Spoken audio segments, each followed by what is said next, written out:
Hey beautiful people, your boy Kakiso M, and today I just want to go back to the basics and we're talking SD card. Something that you buy just after buying your camera will be your media card, and in this case it will be the SD card. So we're going to look at just the intro, the designation of the SD card, everything that has been written here, how to choose the SD card based on your camera, your situation, what you're going to shoot, how are you going to use your camera, or what are you going to use your camera for, and a little bit of advice as to how to choose it without really compromising your workflow, and also speeding up your workflow based on the SD card. And I'll give you also my recommendations. So let's start. SD card, they are widely used. It will be the first thing that you buy, or you'll buy together with your camera. And whether you are using stills or video, you might have to buy a different one. At times, one should suffice, should be sufficient. So SD cards, they range right from the bottom, but these days you get a lot of 128 and 256 simply because of the demanding data storage of the cameras.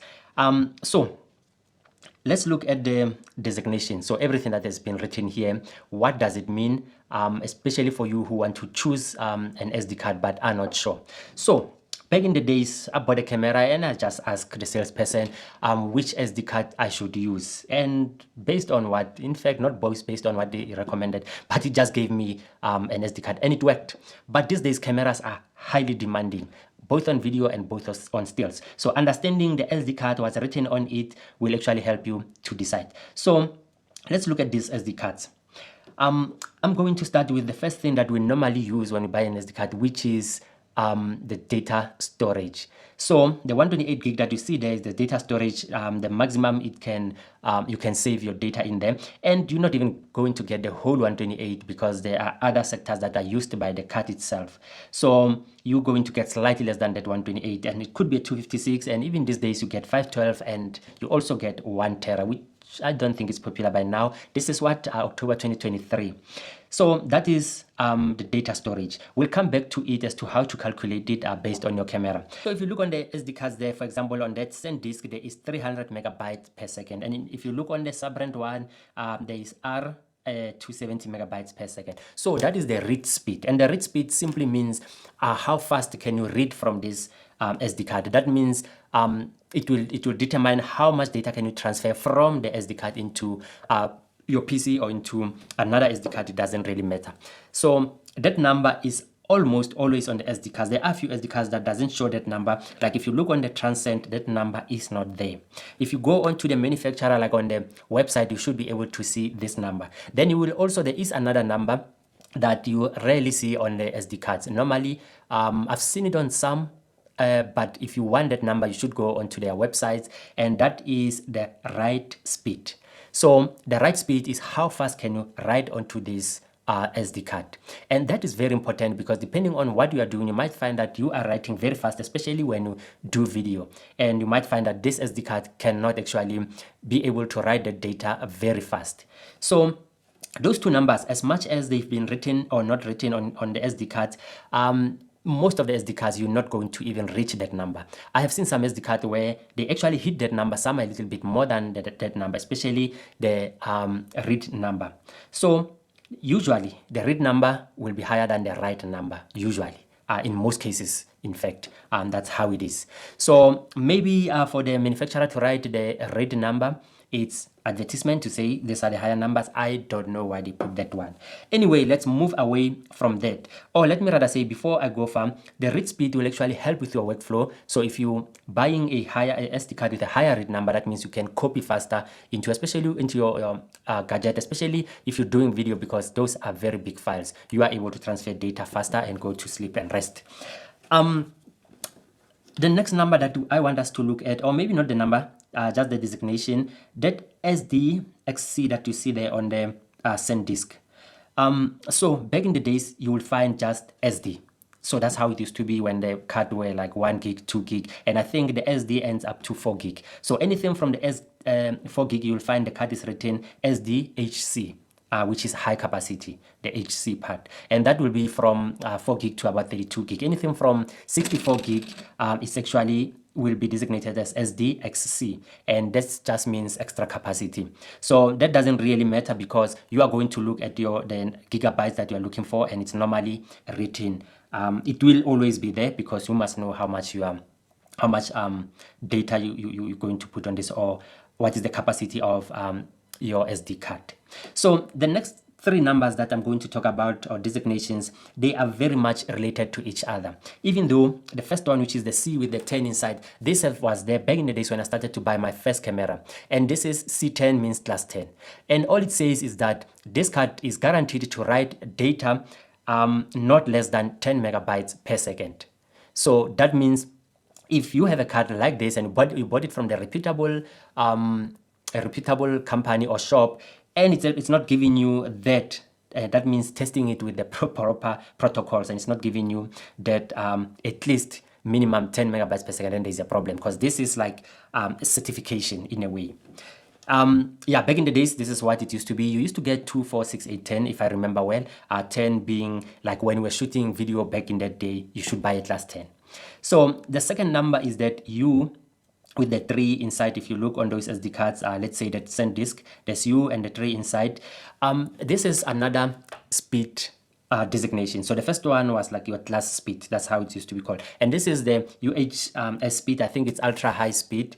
All it means is that that 3, you multiply it by 10 and it gives you 30 megabytes per second. So it means the minimum this card should be able to write the data will be 30 megabytes per second. Of course, it's confusing. That's why I was saying these 3 numbers are related, because if it say it cannot write less than 10, but the next things cannot write less than 30, it's confusing. But I will come back and explain why it's like that. Then the last number on the trio is the V90 that you can see there on the send disk, and on another on the transcend it says V30, and on the subrand it says V60. So this number is also your speed, but this is also called the video speed. So if you look on the transcend where it says V30, it simply means 30 megabytes per second. That means the minimum speed it should be able to take will be 30 megabytes per second. So if you have a camera, I'll do a little calculation after this. If your camera is demanding for something that is more than 30, I would say look for a V60. And if you have a camera that is demanding more than the V60, I would say then look for V90. So far here, this is what, 2023 October. The V90 is the highest speed rating, video speed rating. I haven't seen anything more than that, and I've also haven't seen any card more than 300 megabytes per second write speed. It could be, but I haven't. And these cards are expensive, especially the V90 cards. They are expensive. So that's why you find that now camera manufacturers move to even higher speed cards, which are your CFast cards, your CF Express cards, so on and so forth. So now we talked about those 3 numbers. Why are we having all these 3 numbers on the same card? If you go onto your camera manufacturer's manual or somewhere on the website, you find that somewhere along the way they will be calling a class 10 card. So you must buy a class 10 card, or they will be referring to the UHS Speed 3. You also do get UHS Speed 1, which means not less than 10 megabytes per second. So now that is why you find that the SD card manufacturers must keep stamping this, because it can be confusing if you don't see that on the card, but the camera manufacturer is calling for it. So this is redundancy. And on a V90 card, even when you have a class 10 and a UHS 3, then the V90 takes the center stage because it is the highest. So that's what it is. So it can be confusing, but that is the explanation. So another thing on the card that you will see is at the back. At the back of the card,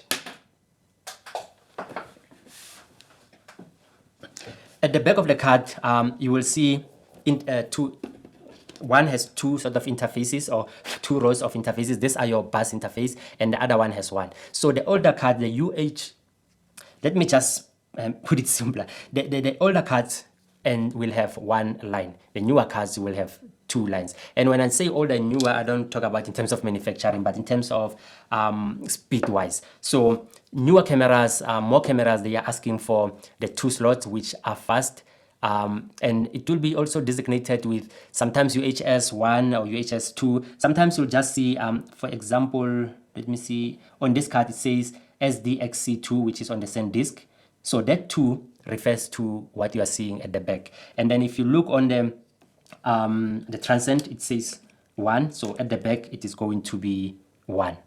And then all it means is that the 2 are faster cards than the 1. So these are interchangeable in terms of you can use either card on whether the camera is calling for 1 row or 2 rows. The only thing is if the card is calling for 2 and you use the card with 1, the card is just going to be performing as 1. That's all it means. And even if you use the 2 on a card that calls 1, the card will just be conforming as 1. So that's all it means. So all I can say is if the card is calling for 2, you look at buying the one that can actually take 2 slots because it's going to be faster, especially when you shoot and spray. So that is all the designation and what this means. But now we're getting into when you're buying a card, what to look for. So the first thing you're going to look for will be the data rate, like the data, how much data you should be able to store. And that is simple when you are actually shooting photos, because your camera manufacturer, or even when you testing, you will know that per photo, on average, you're getting 30 megabytes, 80 megabytes. You will know how much you are getting. And that one is simple. You can just multiply or divide it.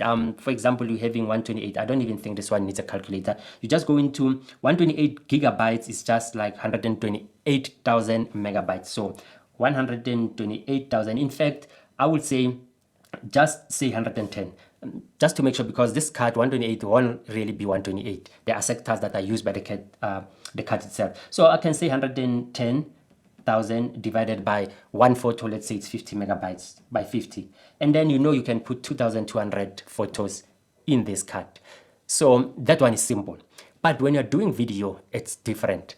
So in terms of the gigabytes, in terms of the data that you are going to store, your camera, depending on what camera you have, you might have variable bit rates depending on the settings of the camera. So for example, a lot of Canons, when shooting 4K, they use about 160, 170 megabits per second. So be careful, there's megabytes per second, which is everything I've been talking about till now. I'm introducing megabits per second, which is how they calculate the data rate. So these numbers you will get from your camera manufacturer or the booklet. So for example, 170 megabits per second. To find megabytes from the megabits, all you have to do is I'm going to use 160. 160, you must divide it by 8. So that is how you translate from megabits to megabytes. You divide by 8. So this gives me 20 megabytes. Now that we are on the megabytes, let's continue and see on the 128, if we are using a camera that will shoot 160 megabits per second, how many hours we can get from this. So I have translated it. I'm going to start so that do not confuse. 160 divided by 8 so that we get megabytes per second, give us 20 megabytes per second when you save in the video. I'm going to multiply this by 60 so that we get into a minute, because working with seconds can be confusing. So that means 1,200 minutes, 1,200 megabytes in a minute that you're going to save. This is more like 1.2 gigabytes. So I'm going to go again and say multiply by 60 so that we make this an hour. So that means in an hour, we are going to save 72,000 megabytes, which is 72 gigabytes. We can just now say this cut of 128, we divide it by 72. So that means in this cut, we can save 1.777, 1.78 hours in 128 gigabytes. That's all it means. So that means if you need something like 3 hours, that means you must use a 256 card. I hope those calculations were simple. So that's how you are going to determine the storage. The next thing after the storage is how much speed do I need? So now there's different speeds here, but now the speed we are going to talk about is the saving of your video into the card. And I'm going to use the V number because it's higher on these cards. So let's say V30. I'm just going to take V30. Oh, in fact, before you do that, in fact, you have to first start from your camera. So your camera will be saying, I need to save 160 megabits per second. That's what you get from the manufacturer. So we're going to go again, say 160 megabits per second divided by 8. So all I need is 20 megabytes per second. And all you have to look at is V30, V60, V90. So 20 megabytes, V30 is enough. So all you need is a V30 card. All you have to now go and look is, now I'm looking for a 256 gigabyte card, V30. Then I am satisfied. Here's the next thing that you must look at now. you are going to write onto a 512 or 256 gigabyte card. Now you come back, maybe 3 cameras, 4 cameras each. You need to save that onto your device, onto your PC. Now you need to actually write it fast on your PC from the SD card. Now that's when you are going to look at something like, for example, on the SanDisk is 300 megabytes per second. On the other card there, the Lexa is 250 megabytes per second. Now you have to look at which one can I take. Then you can say maybe the 300 I want to copy faster. But just be careful that you might not get the 300. It might be slightly lower. Some cards are even better that it starts high and start to dip and can dip for quite some time before it actually goes up again. So that's something that you might have to even ask friends, check on the internet if the copying from this card is actually accurate. But all being equal, the higher number is better. So you look at those numbers and then you take the one with the higher number, of course, if you can afford it. Affordability is also part of this. So after doing that, just one thing is, which is not related to the cards. You also have to make sure that if you are choosing a faster card, then also your reader should also be a faster reader, because it doesn't help to have a faster card that you can read from, but then it is slower to actually write because of your adapter. You must just be careful of that. And also on your PC, depending if it's a newer PC, older PC or whatever, that you are putting it on a USB slot that is actually faster. You must just make sure of that so that the whole workflow, you don't get a blockage. There's no use to buy an expensive card and you find that it still doesn't work for you because of a SD card reader. So the other number that I talked about, which is the write speed. So this could be something, this is something also that when you shoot stills and you shoot and spray, or you shoot fast action, or you shoot birds in flight, or you shoot anything that is busy, that you know that you are going to shoot and spray, you are going to hit that shutter at a very blazing speed. I mean, cameras these days, especially with the e-shutter, they shoot quite fast. So related to this, that right number is important, but also the camera that you are going to use. If you know that you will be shooting sports, you'll be shooting something that needs you to shoot faster, make sure you buy a camera with a higher buffer. So what is the buffer? Buffer is you get a memory that is actually installed in the camera, which is very fast, a lot faster than the SD card. And the reason is that you will be wanting to shoot at 40 megabytes per second, and your camera shooting, just imagine shooting 80 megabyte of photo, like one photo 80 megabyte, and it's shooting 30 frames per second. That means 30 times 80 megabytes. That's very fast. The SD card will struggle to actually save the data. But what happens is the buffer of the camera will actually save the data and it writes it onto the camera slower until you can, depending on your camera, some cameras you can shoot very long without lifting your hand because it is writing onto the buffer of the camera. And once the buffer is full, you'll actually see your camera will slow down. But also if your card is very slow, you might wait a very long time, the buffer of the camera to clear and also write onto this. So having a faster write speed also helps. So I think I have touched on all the bases as to what to look for and how to choose the SD card. And of course, cost is the important thing. I would actually want to also say that buy your card from the reputable company. And if you can afford an expensive card and it is necessary, because sometimes, like I showed here, you might not need a V60 card. I have a V30, V60, even a V90 card. And the reason being, I do have a camera that shoots RAW, and then you find that it needs a V90 card because it's shooting very fast. For example, if you are shooting a camera that is writing at, the data rate is 500, let's say 500, then you divide by 8, which is always a constant, it gives you 62.5 megabytes per second. That means a V90 card because it's above 60. But depending on cards, I've used my V60 cards when I'm writing at 500 megabits per second and it works well. So it just says 60 is the minimum, but depending on the camera, it might actually take higher. But I would say if you are going to shoot that, might as well go to a V90 card. Be warned that V90 cards are very expensive.